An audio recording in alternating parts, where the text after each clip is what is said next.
So welcome to this week's PTC Talks, where we are excited by having Stacy and Nitin from Deloitte for a session on unveiling the key to success digital transformation journey.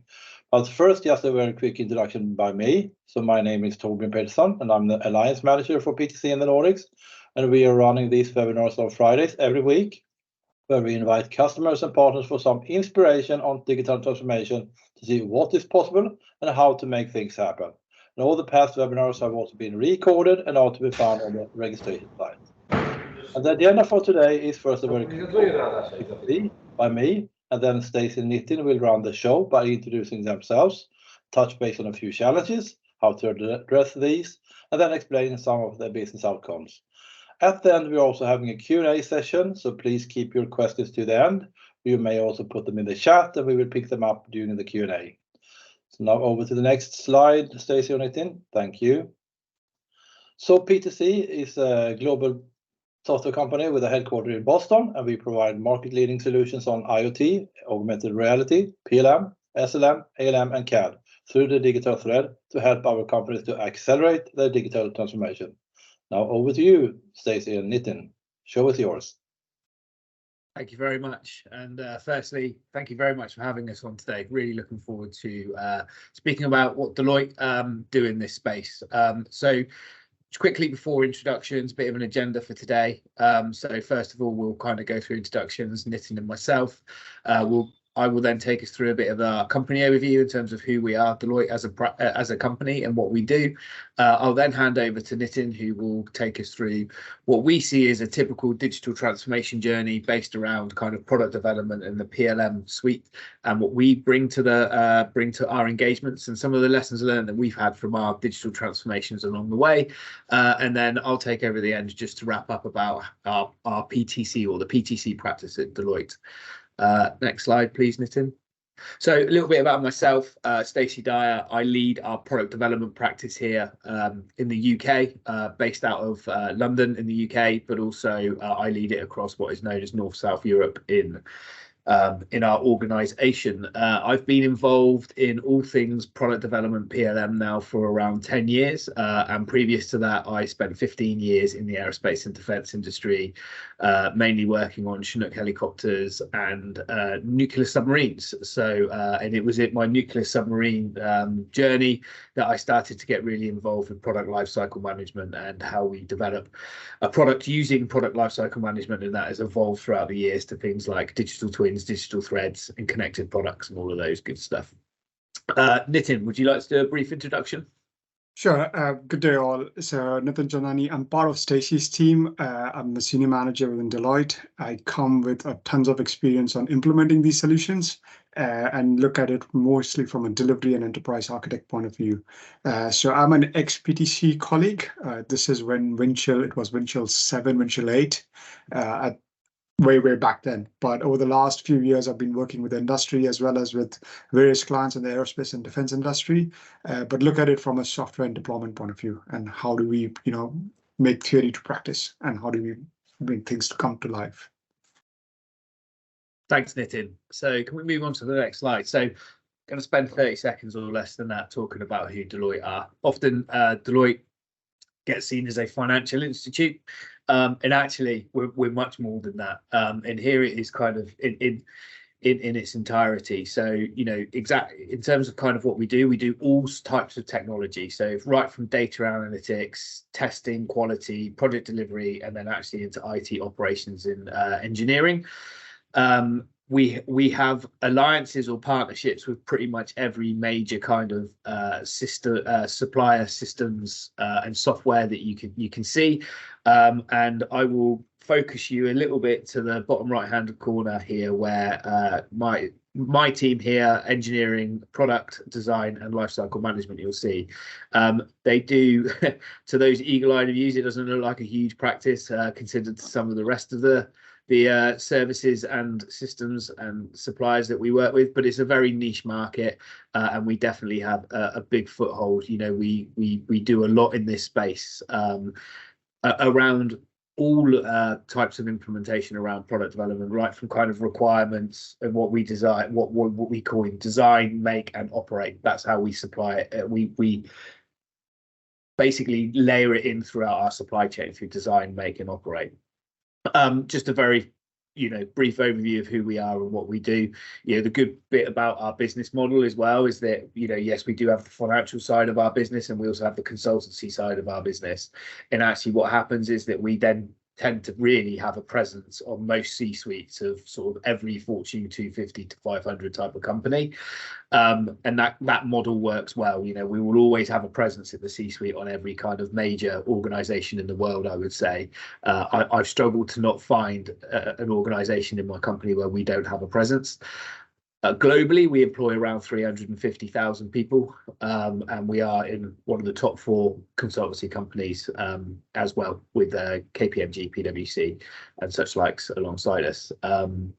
So yeah, that is a little bit about us in summary. If you'd like to move to the next slide, please, Nitin, if that's okay. So we also have a huge global presence, as I said. But not only do we have a global presence in pretty much every sort of Fortune 500 company, but we also have a huge global presence just generally in terms of our ability and capability to deliver large global complex digital transformations. So I think some sort of key statistics here is we have kind of what is known as our global delivery centers, which you can see here. And then we also have our regional delivery centers, and then we have our local delivery centers. So we have sort of 3 types of tiers that we can take, whether it's sort of our global, regional, or local. And that's important because it gives us a full mix of profiles and cost solutions that we can take to our clients in terms of how do we deliver value when delivering these large transformations that I've talked about. But again, we have key hubs for Azure, AWS, in the States, but we also do a whole lot of that within the India regions and Asia Pac regions as well as sort of the local delivery regions here in the UK and in Europe. You want to move forward, please? So one of the things I'm just going to brief tee up here, and then Nitin's going to take over, is kind of how do we see in Deloitte digital thread in the view of product development. So the way that we've really looked at things in supply chain, that's both where Nitin and I sit in our organization, is actually, well, how does product development really sit at the heart of supply chain? And we've had to really rethink our whole supply chain strategy around, like I said, design, make, operate, and making sure we have that closed loop in there.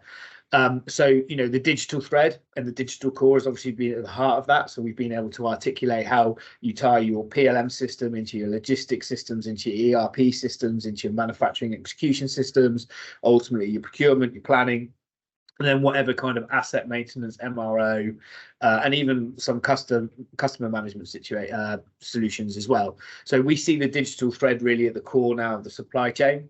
And there's a couple of interesting facts that are coming out now in terms of there's an EU study that talks about sustainability. We all know that sustainability is a massive market and a massive topic for all of our clients at the moment. And there's an EU study that talks about 80% of your products emissions can be designed out at the design phase. Okay, so this notion of looking about how we can put solar panels on our manufacturing or manufacturing plants, or how we can switch the propulsion and power to how we get things around the globe. Actually, if you think about that in the design phase, you're actually eliminating any of those challenges throughout the value chain or the supply chain. So actually, another little bit of a nugget of information there is that there's another report done by Harvard University that talks about supply chain resilience, and that actually when we had the global chip shortage, a lot of the OEMs couldn't get their cars out of the door because they didn't try and engineer their way out of that system. What they tried to do was buy their way out of that problem. And what I mean by that is they didn't go back to their engineering folks and say, how can we redesign our product? And actually, the only company that did were Tesla. And that's why Tesla were able to actually keep their products coming out on time without large, delays to their clients. And actually, we saw their sales take up. So thinking about where product development sits in your supply chain and in your ecosystem and how you can overcome some of those challenges is a really important story that we tell at Deloitte. So to do that, we kind of we use the digital thread and we use it at the core of supply chain, and we basically say, actually, and I imagine everybody on this call already knows this, but how do you start with the end in mind? How do you design for things like reuse, remanufacture? Then at the same time, that will then help you optimize for things like sustainability and cost, given some of the examples that I've just talked about there.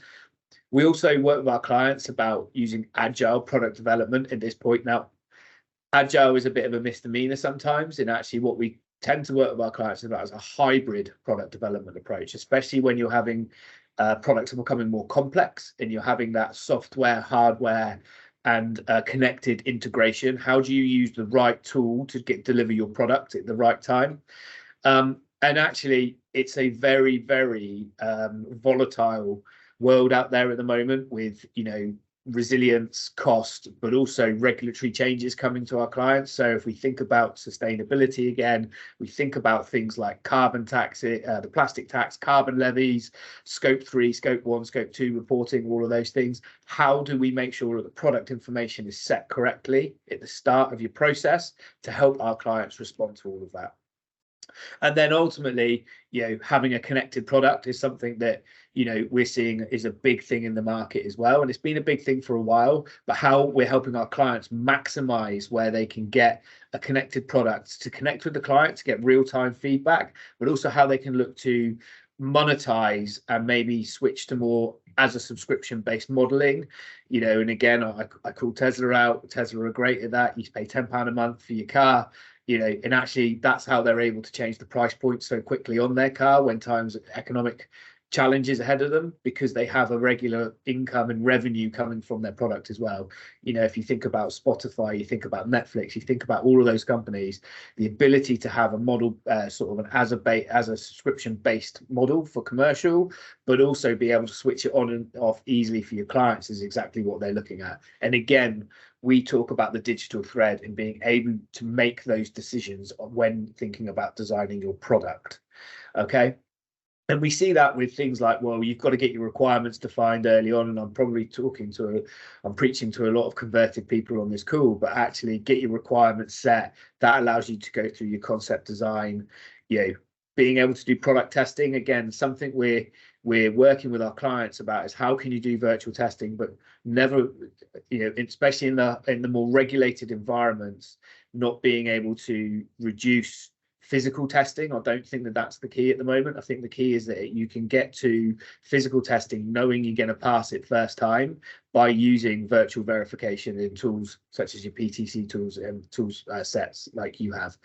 Then it allows also your supply chain to come in earlier, understand the make or buy situation that they have, and actually also allows you to connect with the end user and operate that product.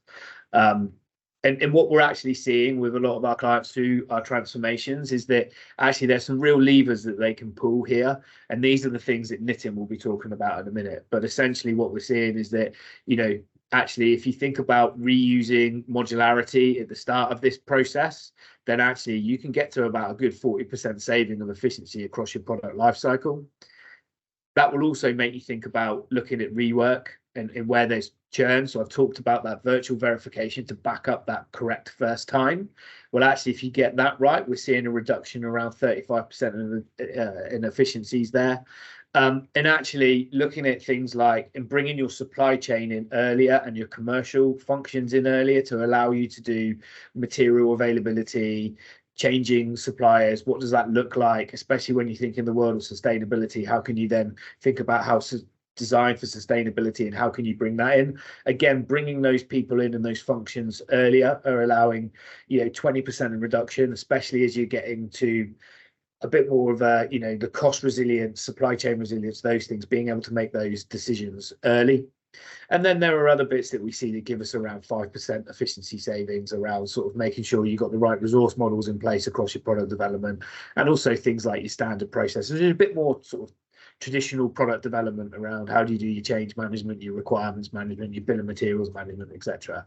But I would say in my time in the career, in my time in this, actually that used to be the biggest bang for your buck. where can I go and get in the process efficiency, we're now seeing it's giving you the smallest value, because our clients have actually sort of doing a very good job at that now. And, you know, for the last 10 or 15 years have been leaning themselves anyway. So, you know, we have to think about, well, then where else can we help them on that journey? So that's a little bit about how we see the digital thread, how we talk to our clients with some of the business challenges and try and make it relatable to them. I'll now hand over to Nitin, who's going to take you through some examples of the accelerators that we use to bring that to life for them. Thanks, Stacey. Now, the one thing that we've observed across various different clients and industries is, like, you know, a lot of the people will start thinking about the solution itself. For example, you want to have a CWC, you want to have a wind chill, you want to have a ThinkWorks solution.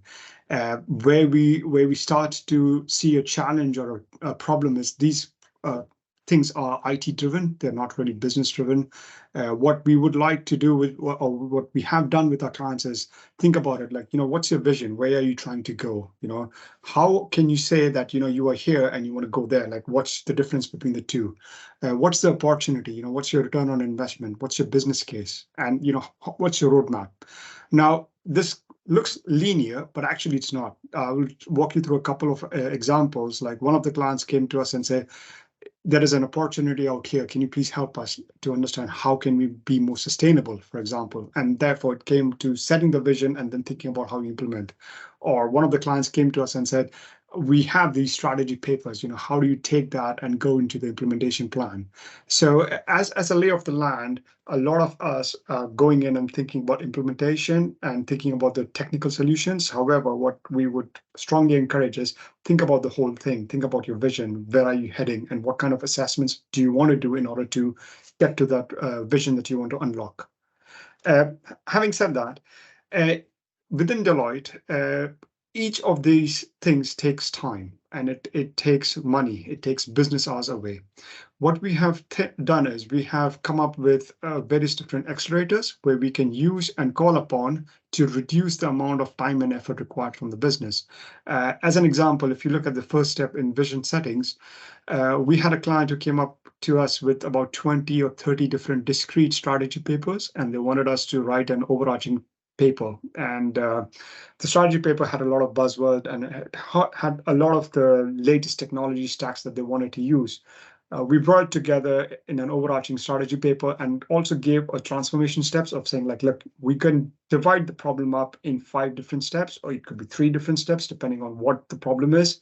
But we could do that in a relatively short period of time. It wasn't like months and months of work. Within 6 to 8 weeks, we were able to go from discrete papers into what the overarching solution would be like. If you then go into the assessment, so as part of that vision setting and the overarching papers, we did assessment, we did an opportunity identification, as well as built a roadmap.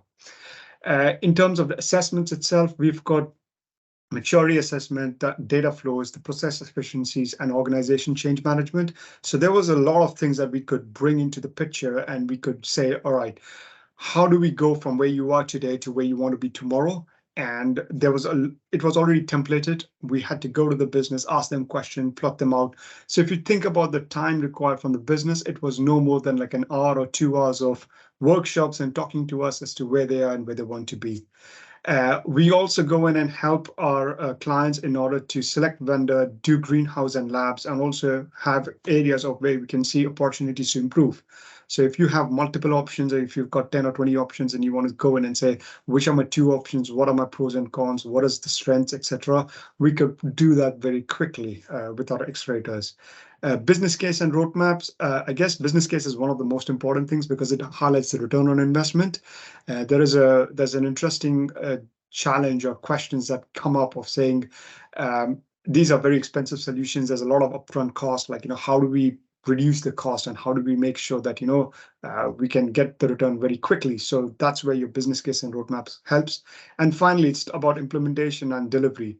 A lot of the teams would say we want to do agile delivery, but what we strongly recommend is have a hybrid delivery model, whereas you have your project plan with the key milestones in place, but also adopt the agile way of working.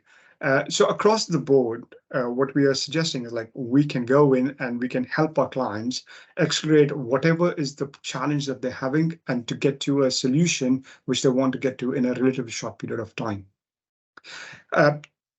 Moving on, I'm not going to go through all 5, but I'm going to call out a couple of examples where we've done this. So this is the challenge our client came up to us in terms of vision setting. There were multiple siloed papers that I was talking about. And when we're talking about siloed papers, the teams within the business were writing it individually of each other. So team A was saying, I want to do this. Team B was saying, team A is going to do this. And when we started to sit down and actually talk to the clients to understand where they are and what they're doing, we found a gap, like, it literally fell through the cracks. And we are like, okay, how do we bring it together? And how do we give a perspective to the business that it can help? We went in and within our Deloitte network, we got various different SMEs involved, right from the US to Australia and from China as well, because it was a global company and we had to think globally as to understand where they're going and what they want to do. And we delivered a paper which was refined, and we got the clients to own the paper at the end of the day. The impact effectively, and it was a really good one to say, is that they took our paper and they changed the way they were heading. They started to implement almost like 80 to 90% of what was there in the paper. And they also wanted to go into as a service model. So the vision of saying in 20 years, they want to move from a warranty-based company to a service-based company, that was being set up for them to say, like, look, this is your vision where you want to go to. These are your roadmaps, or these are your big milestones that you want to hit. And that's how you can, unlock your strategy that you want to get into. It was a very nice example where all of the Deloitte, all of the various different practices that we had, we could accelerate it and we could give value to the customer in a relatively short period of time.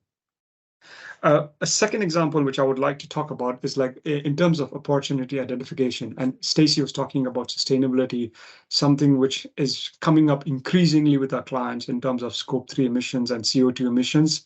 The client was working with products, and they wanted to understand, is there a market for these secondhand products, rather than having to go ahead and destroy them or dismantle them and make it more difficult for them to get the solution apart. What can they do in order to feed it back to the supply chain, and as well as think about tax implication? That's where the power of Deloitte came into picture, of saying it's not only a technical solution of what you do in terms of the product, but how can you then leverage the various different tax incentives and breaks that the government can provide, so various industries can provide, and how can you bring it together? The thing that we started off is we started to understand which geographies we can go in and get this information through. We benchmarked it with industry standards, and when we are benchmarking, or when we are trying to understand what is the best cases, we not only look at the particular industry the client is working at, we look across and above as well. So if there's an industry which says automotive is doing something good, or aerospace and defense is doing something good, and the client is in CPG, we would go and advise them of saying, look, these are the best practices in different industries. Let's bring it together and understand what is good, what does good look for you. A future state was defined for them. Once all of that was done, the impact for the client was they started to do a medium-term and a long-term strategy of saying, how can they roll this out? And they started to see increased tax consideration. So they started to see how it's going to benefit their bottom line. It was something that was a cost to them. It now started to make money for them. So it was a win-win situation across the board. There was a circular economy point of view. There's also tax involved. There's credit involved. And it was good PR for the company as well. There are loads of examples across each of them. In the interest of time, I'm not going to go through all of them. But what I would like to do now is just hand it over to Stacey and just ask him to take us through a PTC practice at Deloitte. Yeah, thank you, Nitin. And I guess in summary, what we always come back to is, where is our client's product information? How well is that product information managed? And that will always invariably lead you to the PLM system. Okay. And that's where the beauty of kind of making sure that those foundations in your PLM system is absolutely correct, because it allows the business to make different decisions. And hopefully Nitin's taking you through a good couple of examples there where we've worked with businesses to allow them to make different decisions, because we've been able to bring that information together in a way that they can understand it, in a way that they can manage it going throughout the product life cycle, and in a way that they can then decide from a business perspective what they want to do with that information. And I think that that's the real key to it, is making sure that that business information is able to flow out of what your product is doing. And, you know, PLM is a major enabler to that, and that's what we work with our clients on. Just shifting to who we are from a PTC perspective. So the eagle-eyed of you there will see that we've got 90 plus staff and 40 in EMEA, and 40 plus staff in sort of the Asia Pacific areas, but actually we've got 300 in total. So there are a number of us also in the US.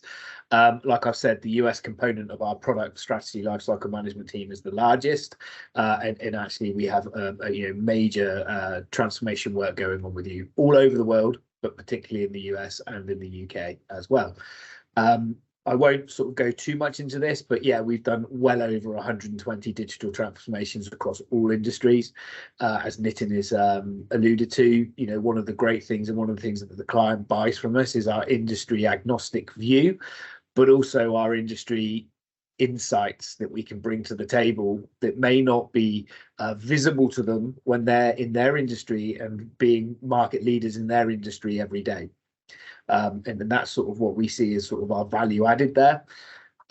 We have over 300 practitioners with deep expertise in wind chill, but I would actually elongate that a little bit and be like, actually, we're starting to get involved in a lot more than just wind chill. We're going to look at your whole ThinkWorks products and your whole sort of system stacks that you have and stuff like that, to really be able to layer in how we build that digital thread and how we communicate that digital thread to our clients through the power of your tool sets and systems.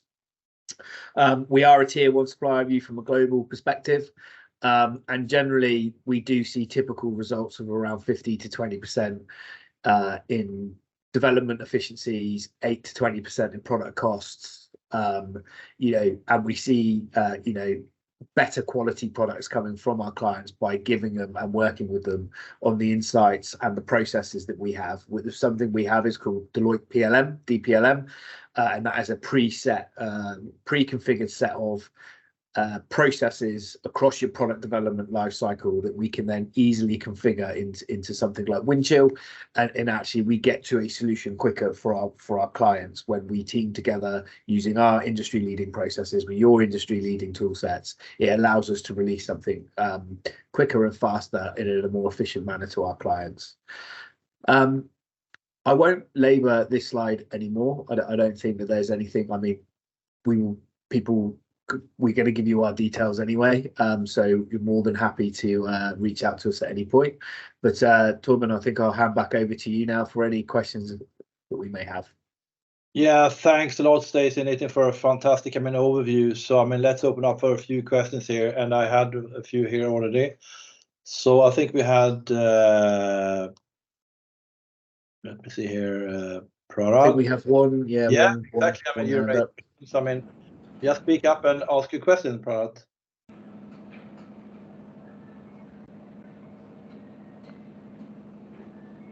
think you're on the spot here, Pratap. Hello. Yeah. Hi. We can. Hi. Hope Dryer and Nitin, can you hear me? Yes, we can. Yes. Yeah.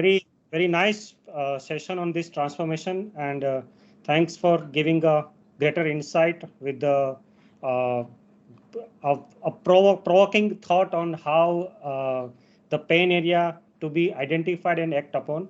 My questions to both of you, that particularly we as a business, we come across a main challenge of the differentiation between, for the user per se, digitalization, digital transformation, and what can be the next once again. So in that ongoing process, so we used to always carry the thought and convey the message to identifying the pain area. Digitalization definitely is going to help. What need to be acted upon and which order need to be acted upon is the digitalization is helpful for them. the transformations can be very simpler by putting one QR code to identify the remaining life cycle of a key equipment, or it can be a challenging ongoing process of reduction in the production with respect to the order with the local and global demand. That kind of things can be the transformation example. And the next level, the putting the sustenance on the plate and the sustenance point of view. My questions particularly in this chain, the chain which is working as a digitalization, transformation, and next level, the dynamic KRA. Once all these three things has been done, the dynamic, identifying the dynamic KRA, and how do we sustain this engagement with the continuous better value churning from the user and customer? Okay, so if I get you right, Pratap, what you're saying is like, how can you keep the users engaged and make sure that this development or change keeps going on over a period of time?